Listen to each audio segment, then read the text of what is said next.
everyone for joining us. Today we are looking at the works of Catherine Gutierrez and Dan Griffiths. This is an exhibition at Ferment.Drink.Repeat in the Portola neighborhood. Portola. And Philip is our curator and the master behind getting these incredible two artists together. And we'll look at a slideshow of the works that are being presented there, and we'll have the artists tell us a bit about the process and everything, all the little tricks to their layering and this kind of abstract, not abstract form of creating. With that, I am going to move it on to Philip. So please take the floor. Yes, thank you, Inas, and welcome to Catherine and Dan to the FDR Artist Reception.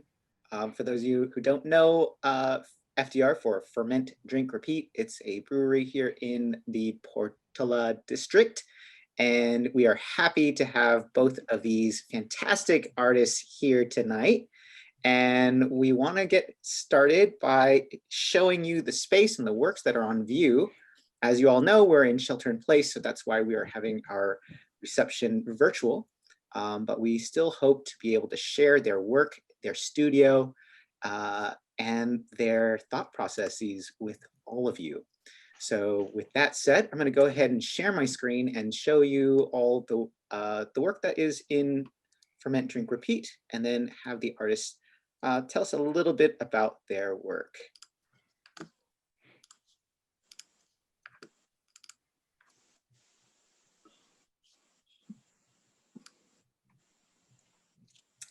All right.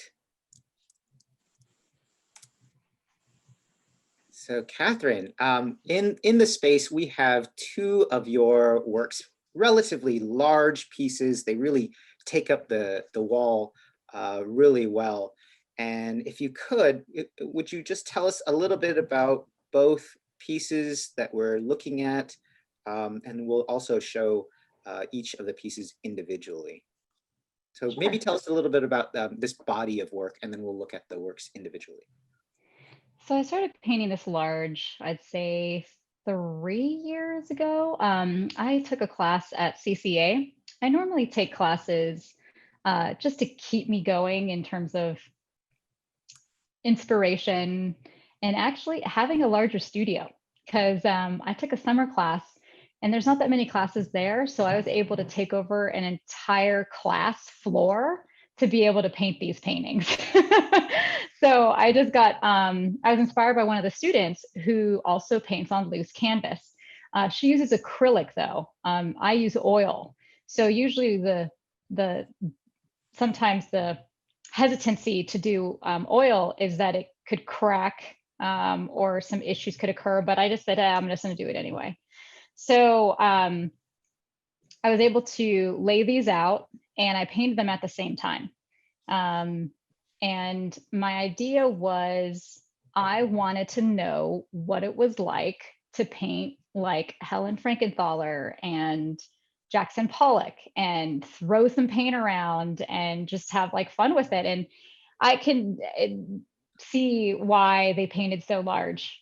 When you get to this scale, it has a different impact and it also is created differently. It's more about your body moving and versus your hand or your arm. Like the strokes are so much bigger and like you're just moving paint around. So that's what I find it's really exciting about such large pieces, especially these two. In terms of abstraction and like colors, I'd say that I had 2 books open while I paint. One of them was from Helen Frankenthaler and the other one is Diebenkorn. So I kind of like play off of like different color tones and seeing how they work and layering them and trying, all my paintings have some amount of light in them. And how do I translate that for every single piece? So yeah.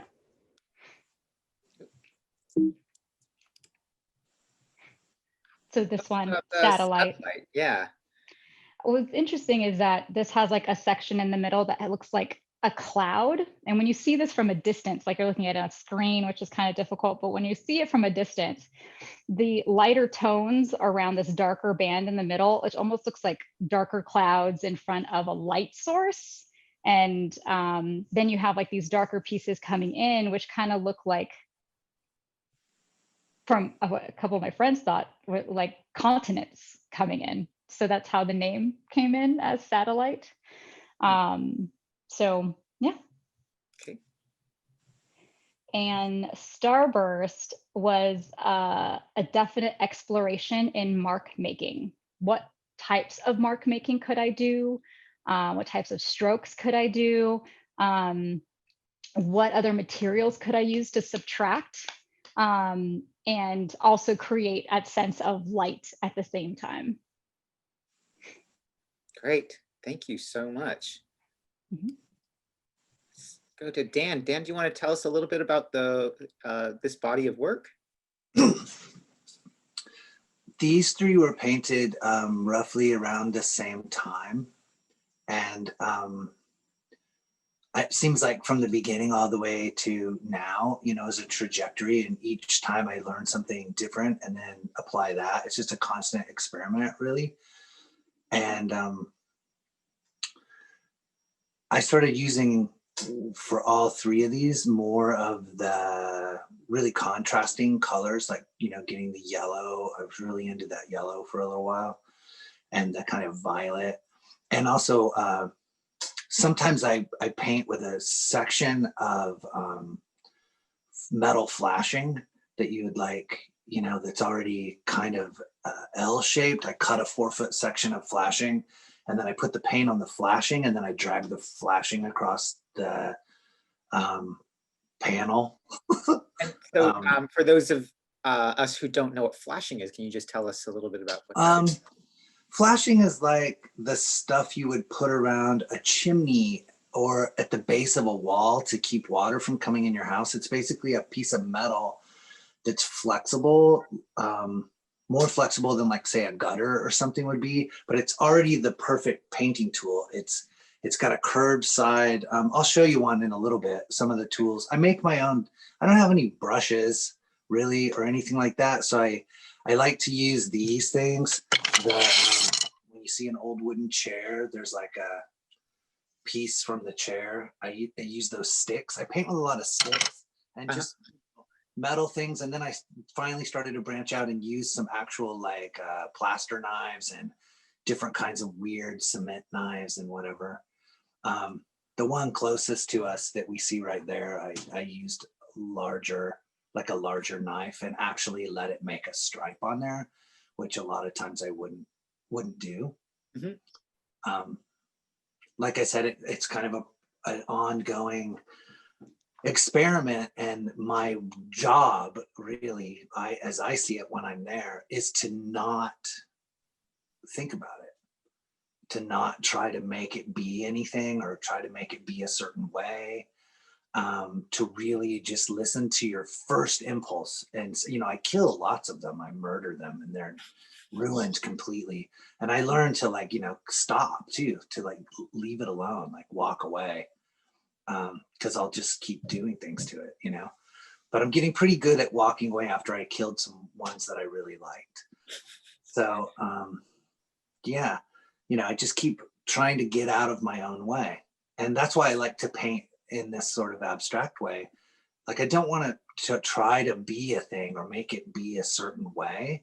I just paint a bunch of them and then look and see what's the trend, what does it seem like is happening, and then make a scant plan before I go back next time. Now tell us about what latex on Luan is, because I'm sure people are out there asking, what is Luan? It's really funny that it just makes sense to me.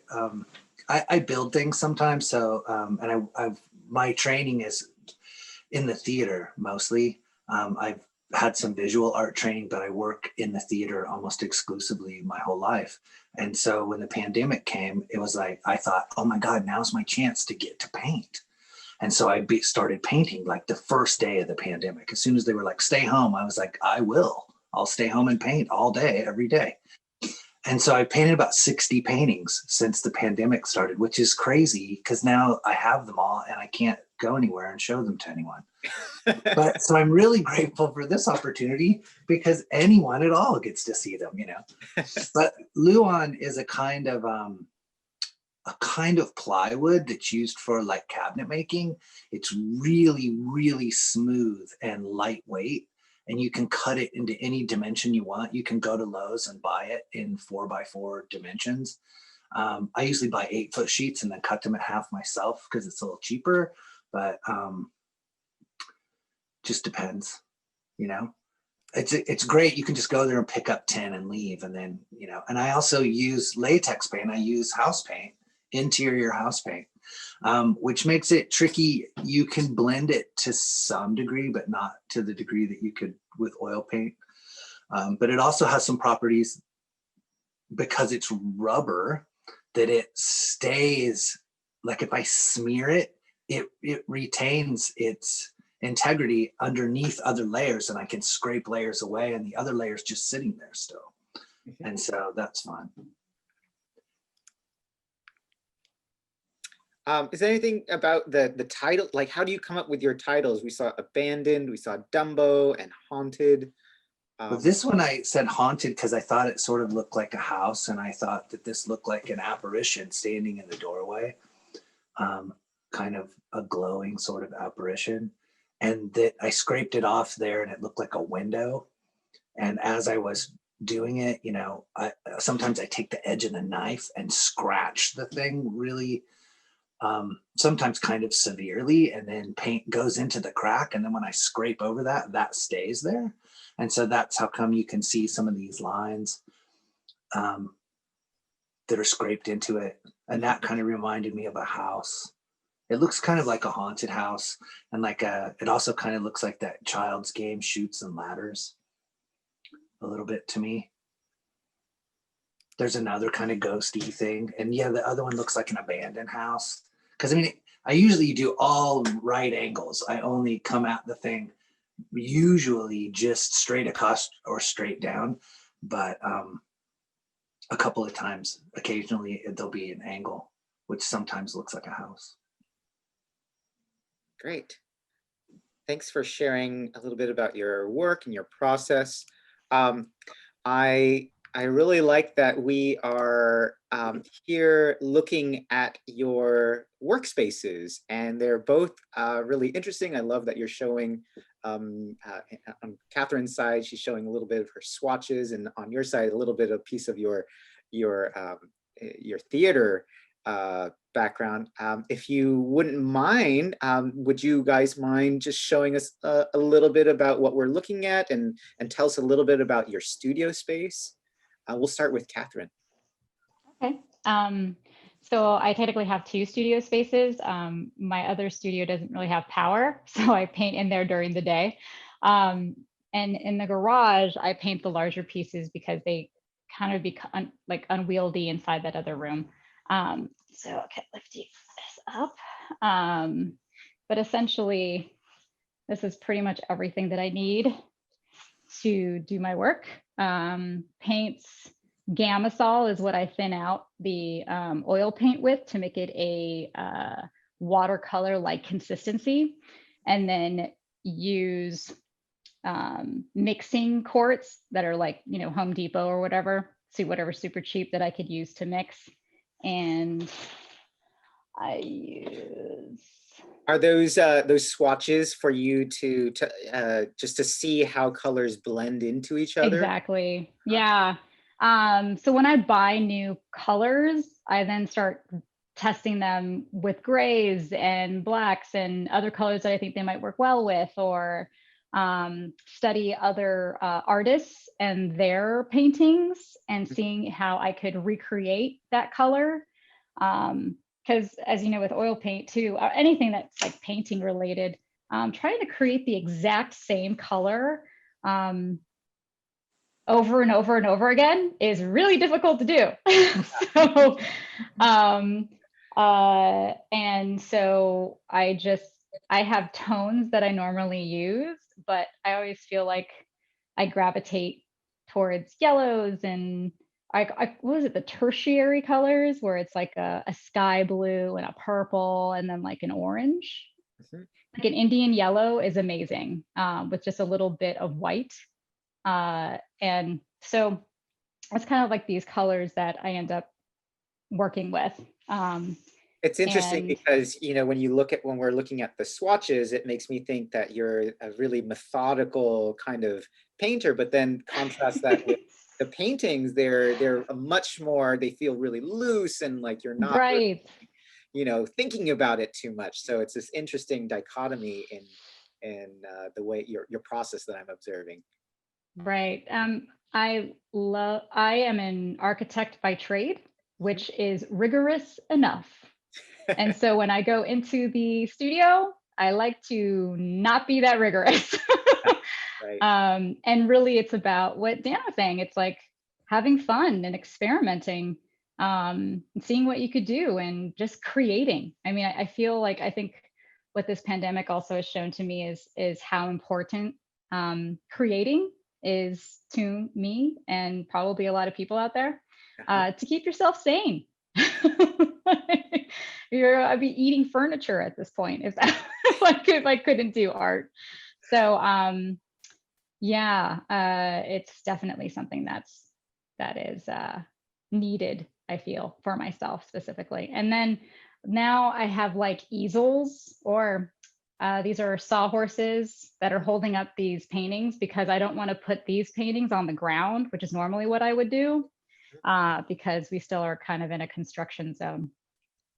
But yeah, that's my space. Great. Thank you. Thanks for that little studio tour. Dan, would you like to show us your space? It looks really colorful and interesting. You've got lots going on. Sure. Well, this is a place called the Undisclosed Location that was started like back around 1977, and it was an underground punk rock venue back in like the early 80s and stuff. When I moved into this house, this was already here. It didn't look like this. It was completely kind of trashed. But this is a theater space where I teach my classes. I teach theater classes, mostly physical theater, like mime and clown and mask work. So there are masks and things in the space you can see. And we actually have some artists that come here and draw the clowns when I have clowns sometimes.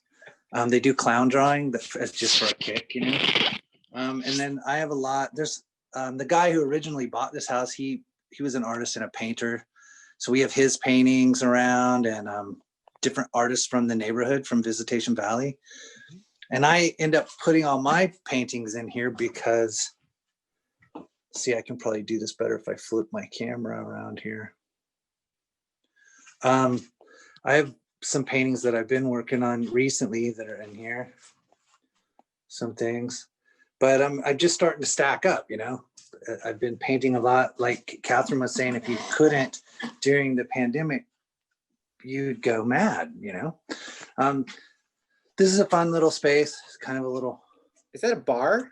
Yeah, there's a full bar here. We have shows here after the pandemic. You should come see. There's theater shows and also music and stuff. It's an underground event, place. Really it's cool. Not like a formal thing, but I paint back in here. We have a full shop behind the theater I use for building props and all this kind of stuff. The contrast is funny because my space does not look like Catherine's space. I kind of wish that it did in some ways. I paint with house paint, so I have all kinds of house paint here, and I get color samples, things like that. The floor takes the brunt of it pretty much, and I laid out, I always, because I make such a mess, I wear this, and now this is actually starting to become kind of interesting. Like maybe I won't throw it in the bin when I'm finished. It's almost stiff like armor at this point. But this is a piece of Luan. It's just cabinet grade Luan. And it's also the tabletop kind of. I paint on top of an old table saw because it's flat and it's 4x4. And then this is the thing I was telling you about that I use. This is a piece of flashing. And okay. it comes with this funny shape. Like, see how it has this? This thing is an incredible handle, and you grab it like this with both hands and drag it across. I drag it across like this, and you can kind of work it and cause all kinds of things to happen to the paint.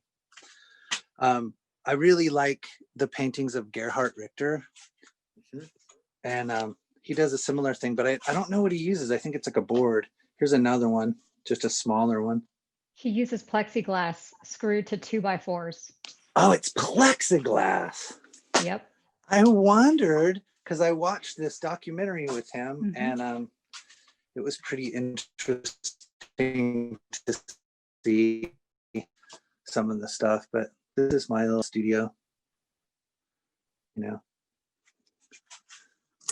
kind of thing. Great. That's fantastic to know, Catherine. I'm going to try using something like that, because it would be different to the paint. It wouldn't abuse the paint as much, you know. And be kind of a thicker brush. But yeah, I mean, I'm hoping that I can, I want to have a show, and you know, I have quite a few paintings at this point. I'd love to have a show like outside so people could come and look at them. Maybe in the gardens here in Visitation Valley, there's that big giant garden system that runs through the whole neighborhood. Right, the Viz Valley Greenway. Yeah, the Greenway. That would be a neat place.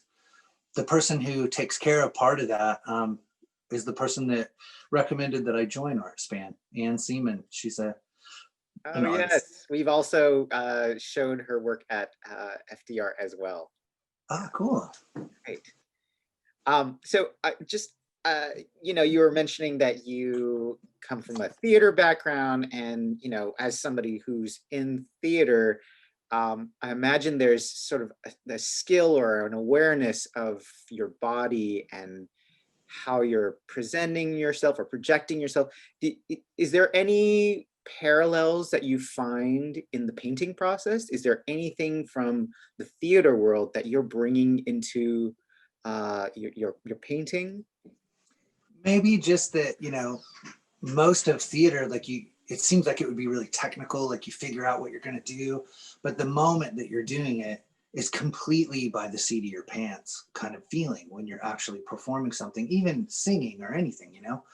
And I teach a lot of clown and physical theater, so they have to be really resilient and adaptable right in the moment. And it feels a little bit like painting, although I have to say, I mean, I've performed, I'm 51 tomorrow. I'll be 51, and thanks. And I've performed most of my life all over the world. And it's not the same. When I paint, I enjoy it even more.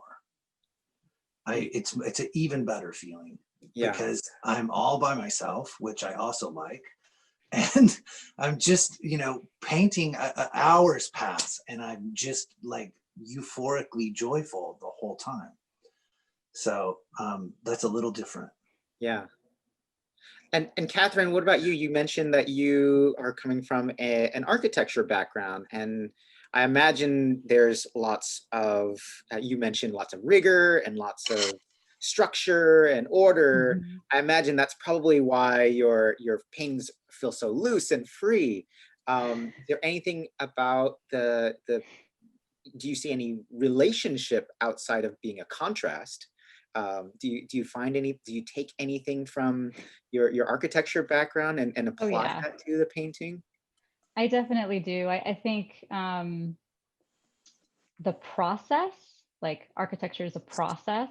And so I have processes that I've developed. And I'd say that that's where my rigor comes from. is developing a way of how I start a painting. And even if that way is literally pick 3 colors, mix it all together, throw it on the canvas, like it's still a process. Yeah. And seeing what you get. I think letting go of the outcome is something that's not in architecture. Right. You kind of need to know what the outcome is in architecture. And that's what I love, like the liberty of art in that way. And before, like, you know, I love Impressionist artists, and Turner is one of my faves, and I've always loved his work. And that's where I think I get the essence of light from, like where I always love his paintings, because you appreciate the dark with the light. And that's kind of where I feel a lot of times like you need to have some contrast. Or and then Jeremy Mann in Oakland, like he vignettes everything, so it has this drama of photography even though it's an oil painting. And it's, so I feel like taking specific techniques and style that I like, and then how do I create that and put it all together and still have it resonate within my authentic self is always the challenge as being an artist. So yeah, it's and like I said, like, I mean, I do this type of stuff, which is quite rigorous, right? But it's really just a search for color combinations that I can throw around on the floor. So, so yeah. We have a question from one of our attendees. It's asking, do you both work flat?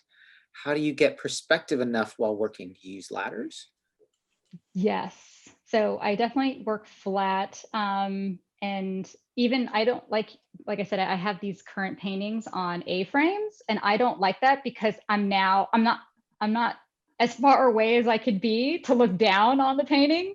And so, yes, it requires a taller ladder to take a look at. And luckily with now, these ones are stretched. I could actually lift them up and then put them up against the wall and walk further back. When I'm painting on loose canvas, I can't do that until it dries. That's another way. And pinning it on the wall. How about you, Dan? Are your paintings always flat? Do you lift them up? I have only painted one standing up. The rest of them were all flat, and it was a different dimension. It was kind of like standing in front of a human sized, or like my sized thing, like 4 by 6.5. And it came out different than the ones that are flat, but I usually use them. They're usually all flat, and they're usually all square. So I did a whole series of 2 by 2 that were 2 foot by 2 foot. And then I started doing 4 foot by 4 foot. Because then there's not an expectation that it's a landscape or a portrait, and you don't read into it that way. If it's square, you just look at it. And I have a chair. I stand on a chair sometimes. In my studio, the ceiling's not very high. I mean, it's like a normal height of ceiling, maybe even a little lower. So I can usually see the painting pretty good on the tabletop when I'm working, but sometimes I stand up on top of a chair. I'd love to know more about both of your histories. How did you come into the arts? What was the moment that sparked this joy of for art, the creative arts, and even painting? Because you're both coming from these sort of creative backgrounds. But what brought you there, and then what brought you to painting? So let's start with Dan. Well, when I was a little kid, I grew up in the country, like in Kansas, like 11 miles from a streetlight. Like there's nothing there, just a lake and a forest, and a lot of freedom. And so I think that being connected to like elemental forces makes you feel creative. I don't know, at least for me, I was always drawing or making things or building things. And my father is an oil painter. His whole life he painted pictures, and he would even paint entire walls of the inside of our house, like paint them into like forest. You know, you'd wake up and then one wall of the house would just be a snowy, you know, like it was gone, like the wall was gone, and there'd be animals, deer and things standing inside the house. And he built a lot of things like that. So I grew up thinking, wow, you know, you can just make things. You just make, that's what you do, you make things. And then I was really into visual art and pottery and all kinds of stuff like that, and stone masonry. And then I got into theater. And once I got into theater, then I just did that forever, like all through high school and college, and then training and learning like physical theater things and studying in like a European tradition. And then I became a teacher, and now I teach a lot of physical theater to people all over the world, and travel all over the world and teach workshops and whatever. And I never got to paint or, you know, really draw as much as I liked. So my journal, instead of journaling like people do, I just do really fast drawings with a Sharpie. And then I started wanting to paint, and I started painting on things in the house. Like I just started like making paintings, you know, but they're on things like this, you know, like I just was like, I gotta paint things. And so I kind of went crazy, and then I've been painting ever since. You know, I wish that I had maybe even had time before, but I didn't. The pandemic gave me the kind of time that I needed. I would be teaching way too much to want to do that. So it's a bright side, I guess, of the pandemic. That I'm trapped in here. I can't get students in here. I can't do creative things and get all of my, you know, creative needs met. So I was like, wow, I finally get to paint. So I'm not going to stop though. When there's not a pandemic anymore, I can't stop now. Good. What about you, Catherine? Can you tell us a little bit about your journey into the creative arts and then into painting as well? Yes. So ever since I was very young, I always drew. And then in high school, I was fortunate enough to have an oil painting class. And that teacher pretty much set the foundation for painting for my entire career, essentially. And she like taught me how to work on my own. She would always say, I know you need help, but other people need a lot more help than you do. So just keep on going, and I'll come back around. So she pretty much trained me for being able to work on my own the entire time in high school. And I just kept on painting. And it was always something that I did. And I always made space for it. No matter where I lived, I always had to have a space that I can close my room off so that the fumes can be in one area and I could sleep in another. So that was more of like the most important thing ever. And I saw it as a challenge. You know, I remember a fellow student saying like, anyone could draw, but not everyone can paint. And I'm like, ooh, I'm a little competitive. So I took that as a challenge.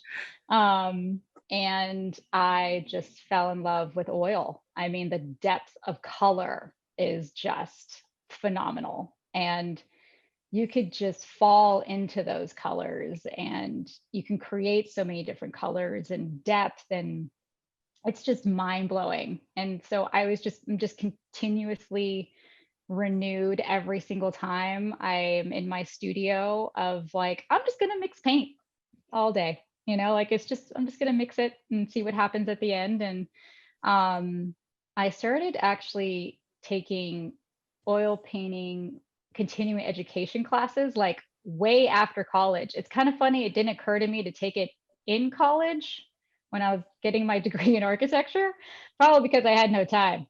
We barely slept. So, and in doing so, I started creating more work, and actually fellow students would ask to like, oh, can I buy that? I'm like, really? You want to buy this? Like, it's like so flattering. And then like your friends come over and they're like, see what you're working on. And they're like, oh, can I have that? I'm like, fine, it'll be your wedding present, So it just started giving me more confidence and being able to produce more work and actually starting to find my own tribe of people who actually like my work too.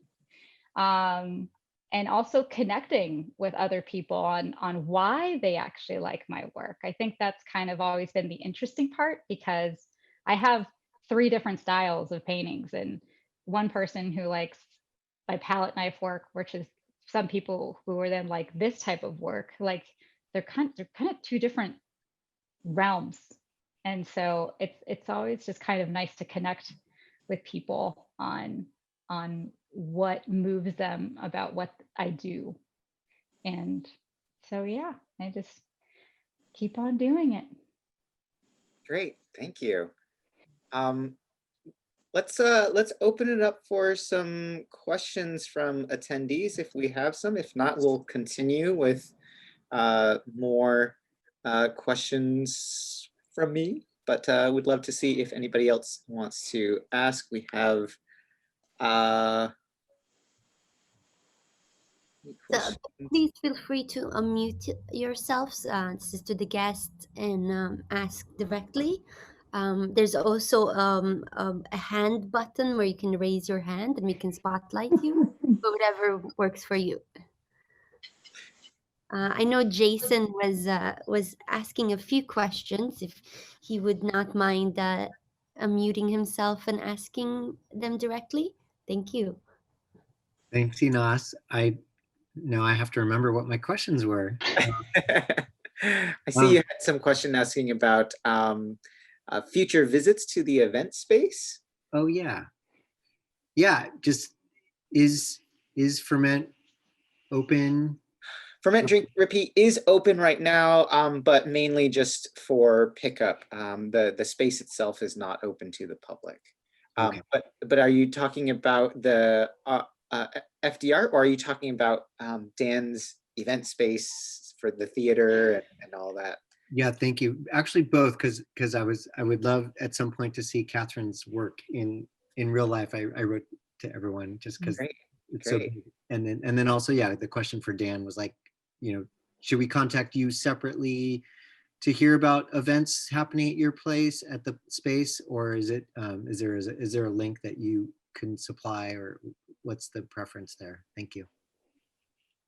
Usually for this space, the classes that I teach are under the auspice of Clown Lab. So I teach an ongoing clown and a mime class and a mask class, and the students create their own work, and then we do shows down here. Those I advertise kind of on, Facebook and Instagram, things like that. Usually the people that attend those shows know someone who's in the class or want to come see their friend's show. Then frequently there are bands, sometimes here and then, it's like the following of the band or whatever. But when the pandemic ends, we'll have more events down here. I know that Anne from the garden that we were talking about earlier, Anne Seaman, she's actually my mother-in-law. She lives upstairs, and she's the one that organizes the clown drawing down here. Okay. Where people come and sit, and then I get students to come and they get some really crazy drawing time. So that's pretty fun. But yeah, I went up to Ferment, Drink, Repeat, and to visit the paintings and look at them. And they were nice enough to let me, I think you can still kind of walk into, because they have an outside area and they're serving there, and you can, the restrooms are still open and stuff. If you go inside, you can peek at the paintings really quick. If you want to see them on the wall, they won't chuck you out of there if you're staring at the paintings. They let you look at them. They're friendly that way.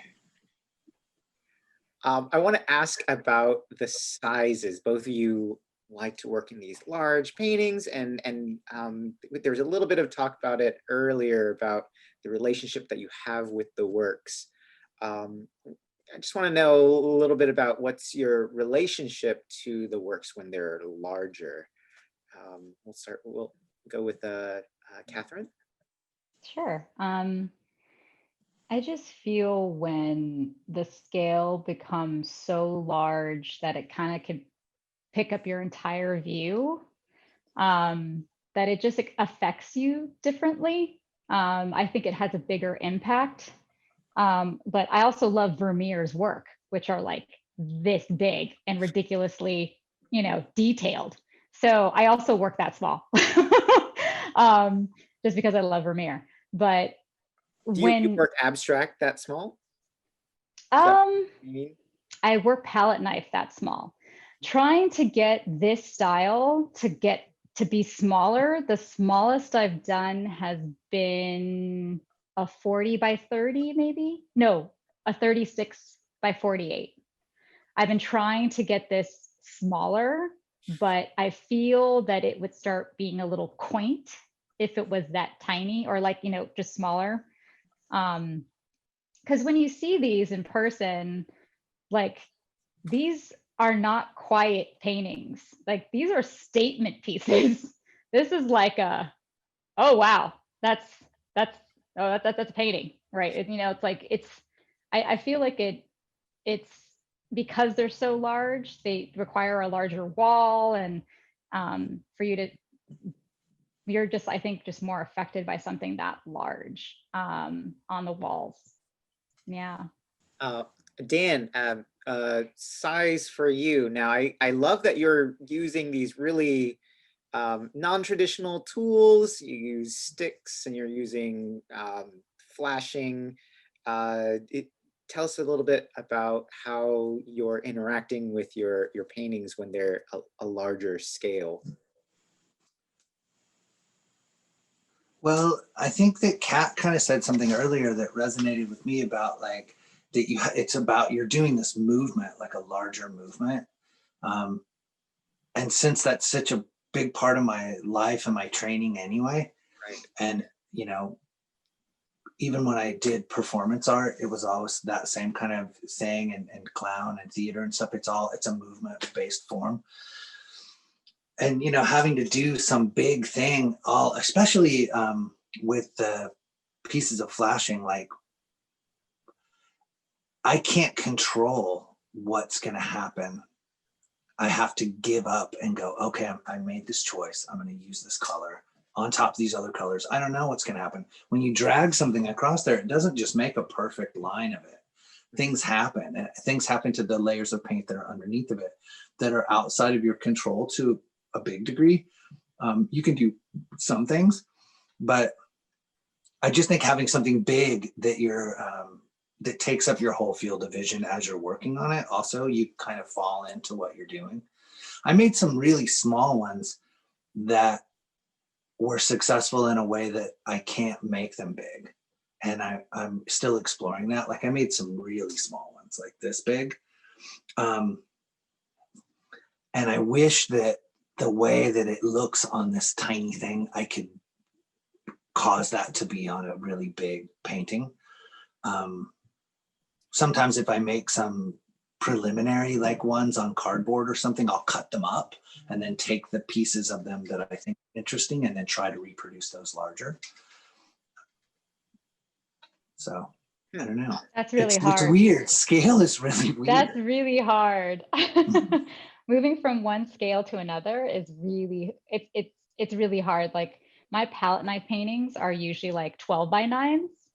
And then I painted a 3-foot by 5-foot painting that's palette knife. Like, it's huge. If you go from something like this, when like a little stroke on something that small is a big stroke, but trying to get a big stroke on that big of a canvas, you have to upsize your tools, and you have to end up actually creating your own tools, like you said, because there's nothing that exists that works for what you need it to do.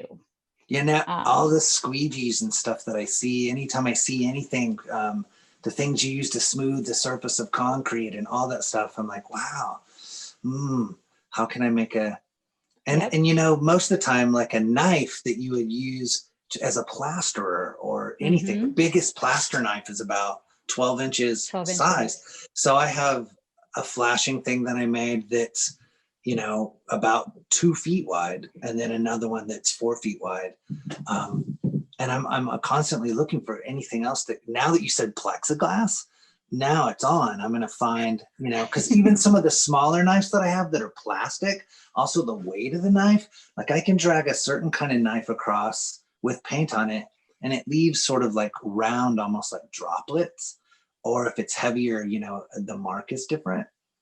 So yeah, and especially with your style, Dan, I feel like this happens with palette knife as well. You can't hesitate. If you hesitate, people can see it. Right. Like people just look at it and be like, oh, that was a hesitated like mark there. It's like, no.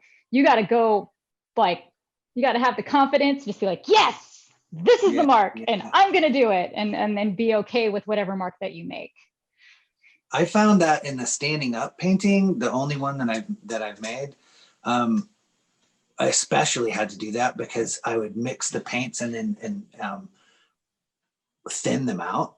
And then if I don't, you know, just move with abandon, it's gonna not look like nature made it. It's gonna look like a calculated effort to do a thing. I have some that are really calculated like that, and then I would just do it so much that it became obliterated by the chaos of like so much order. And that's kind of a fun way to try to escape that. But I don't know. If you think of any really interesting tools, Catherine, let me know. So look into screen printing.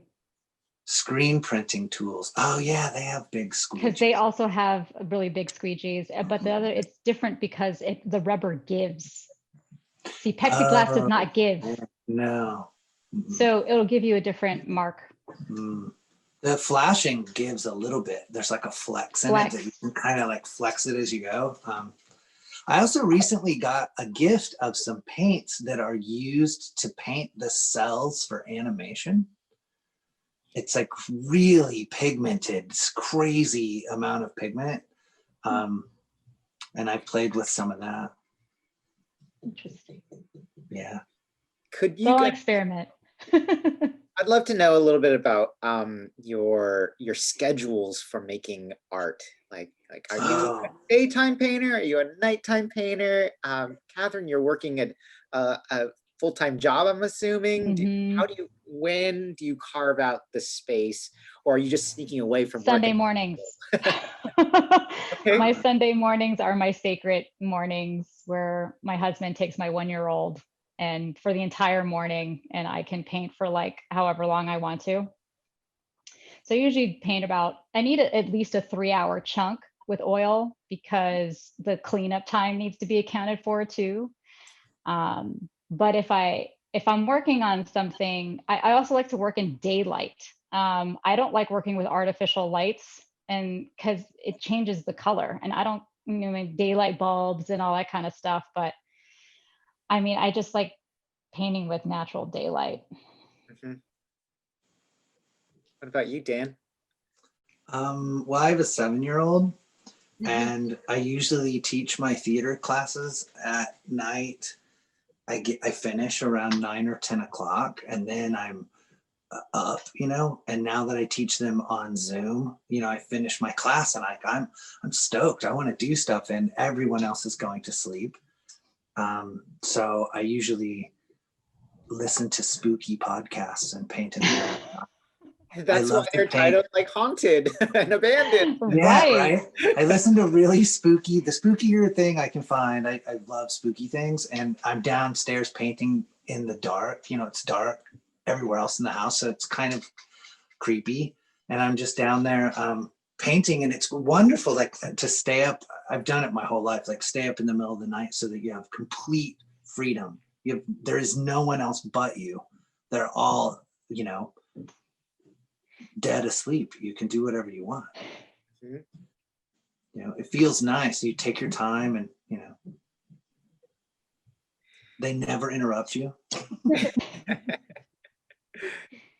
Are you, both of you, are you working on any new projects, new bodies of work? Where any new shows coming up? Well, I mean, what's next for both of you with your art? You gonna keep making new work, or what? Yeah, tell us about what's next for you. Why don't we start with Catherine? So I was telling people earlier, we were not on the call, I painted a 15-foot painting, 15-foot by 8-foot painting that I then cut into 4 different paintings. So those are the paintings that I'm working on currently. And the idea is that I could then create a show out of that. I know the owner of Voss Gallery. So she's like, let me know when you're done. You take a look at it. So yeah, that's kind of what I've been working on. Great. How about you, Dan? I'm not sure really. I'm just gonna keep painting. Because everybody figured out how to hack the pandemic and have theatrical performances anyway, even though they're cyber performances, a lot more, students. I still have a lot of people coming to do theater things that I'm engaged in. And I just got a grant from the Chrysalis Foundation to help a group of Oakland artists start a street theater troupe, because they're like, man, we're going outside. Theaters are closed. We're going to just perform outside. And so I've been working with them, which is actually also outside. We can't be inside ever, so we have to rehearse outside. So I'm going to do that and just keep painting, find some more places I can show my work, Great, great. We just have a few more minutes. Are there any more questions from the attendees or guests?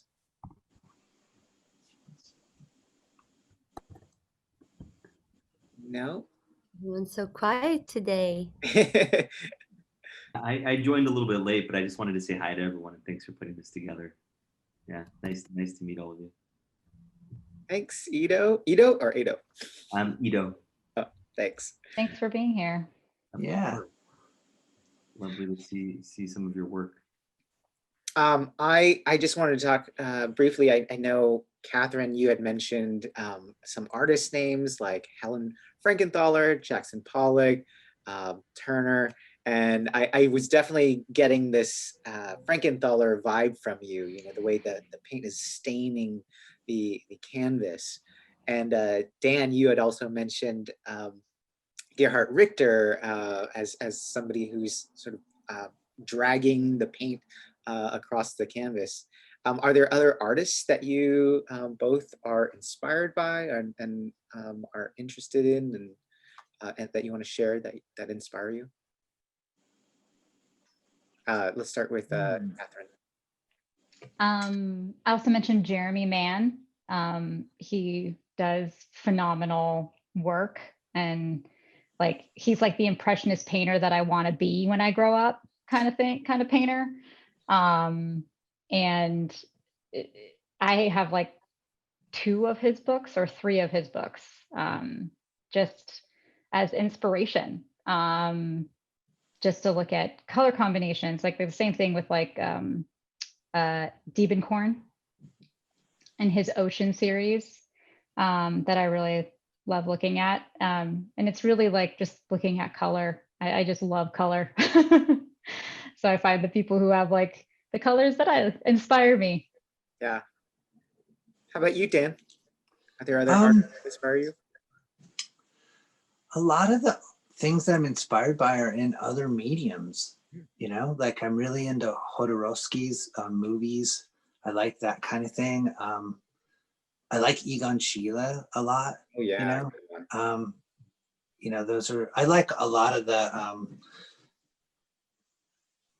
painters like that, kind of German expressionist sort of things. Mm-hmm. Yeah, I don't know. Usually I think about film or music, things like that when I'm, painting. Mm-hmm. Is there a specific artist that you listen to when you paint?